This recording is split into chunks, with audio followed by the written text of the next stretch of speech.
Back with Bobby and JJ Radio. We're talking to Hillary Martin, the owner of Impact Payroll Systems, and she's given us a lot of free business advice, which I always like, the business owners.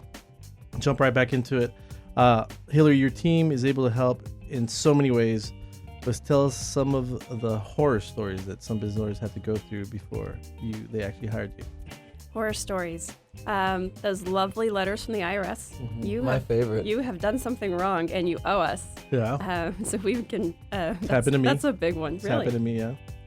A lot of people become quite frightened when they see the IRS notice and won't even open Well, they it. say they'll freeze all of your assets. Yes. And then I'm like, I don't have any assets. Yeah, That's fine. so I'm good. I'm good. Just to stay away from my Blockbuster card, and I'm okay.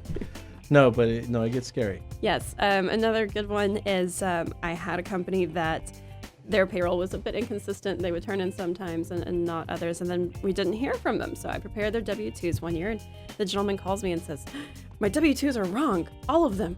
And I said, oh, help me understand where you think they're wrong. He says, well, we stopped turning payroll in. I was just writing checks to the employees. Nice.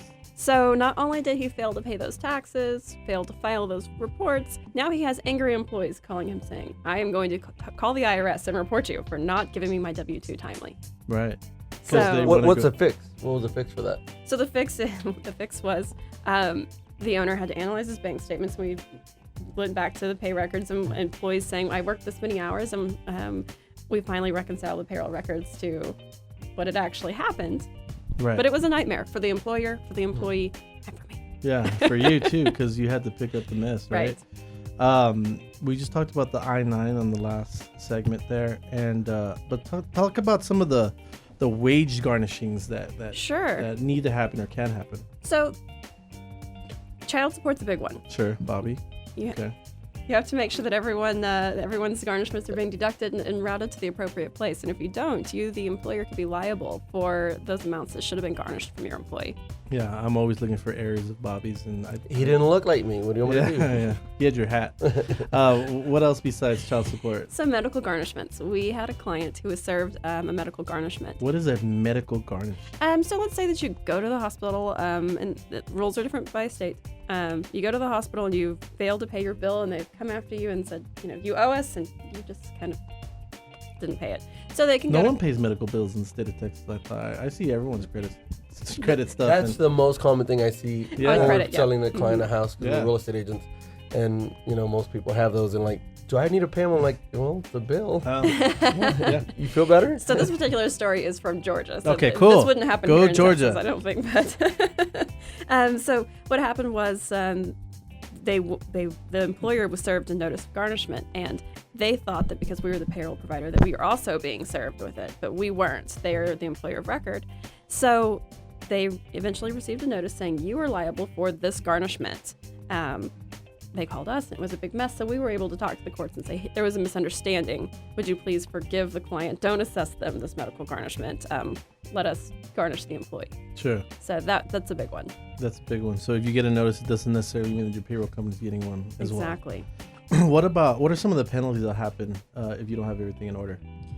They range from not too scary to really, really, really scary. Tell me really scary. Death? Death by fire squad? Maybe. So if you don't deposit your payroll taxes timely, you face interest and penalty up to 10% of the tax. So, if you have a hefty payroll tax, that could be a very substantial penalty. Sure, for sure. And talk to us how you've helped companies and your favorite success story, like Sure. trying to help them get out of the So mud. one of my favorite is we were helping this contractor realize where their costs were going on the jobs that they were working on. They were building, refurbishing a building, and so they implemented a cost coding system, and we were able to replicate that in our payroll system and show them the burden per employee per job that they were performing. So say that like I'm a layman, because I am. Sure. So I can tell you that it cost X amount of dollars for you to sit there and talk to me for 7 minutes. Oh, wow. And then when you talk to someone else for 15 minutes, it costs this much to pay you and the taxes and comp and admin for us to to facilitate that payroll for you. Sure. So you actually started to help them on the P&L side on a time base. Right. They were able to see where the money was going, and if they were over or under budget on the project. So that's actually key. I didn't know that companies did that, because again, business coaching that Bobby and I do for some people is we say, hey, how much are you supposed to be making, and what is the cost of your time, right? So should you be I only let Bobby negotiate or show homes and nothing else, mainly because he's not good at anything else ever that he's ever attempted. True. But for the most You've part, never seen me dance. I actually have, and I would never pay you to do that. But for the most part, that's all he's good for, right? As far as pay per hour, right? Everything else is kind of put onto the girls that are support staff, because that's how much money he makes me the most amount of money when he's doing that, Right. and nothing else. So that makes a lot of sense. I didn't know that you could subcontract another company to figure that out for you, because I had to figure that out by myself as a business owner. Yeah, Let me give you a card. I will. So I might need that, and so that I can start to whip all these people into shape. So from that, once he realized that process, what changed in his business or her business? So they were able to see, oh my goodness, we're over budget here. We're losing money, so we really need to watch this. And on the sides that they were actually maximizing profit. So some of their bids were making money and some were not. Right. At the end, the moral of the story is that they started to figure out where they needed to focus their attention. And it helped them with future bids. Right. To know, look, we need to factor these things in, Right. and we also help them throughout the life of that contract to let them know, hey, you're on target. You need to slow down, or no more overtime here. Right. Because if not, it's going to cut into your profit.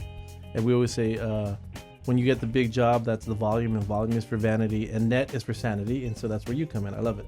Okay, so how can anyone get a hold of you at Payroll, Impact Payroll Systems? That's payroll with 2 L's. So they can call us at 866-372-8005 or email me at hillary@impactpayroll.net or visit our website, impactpayroll.com.